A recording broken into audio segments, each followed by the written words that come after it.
அண்ணாவிடம் விளக்கு வச்சா அதை நினைச்சு இழைச்சேனே.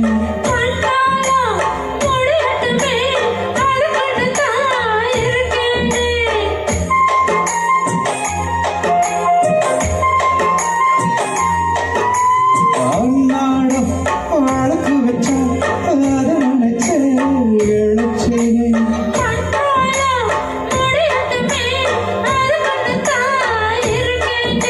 நான் கடலை ஒன்று பார்க்கணுமா, உணவானிருக்கும் பாத்திரத்தை பார்த்ததுன்னு விடுமா, வயசுதான் சொல்லி கொடுத்து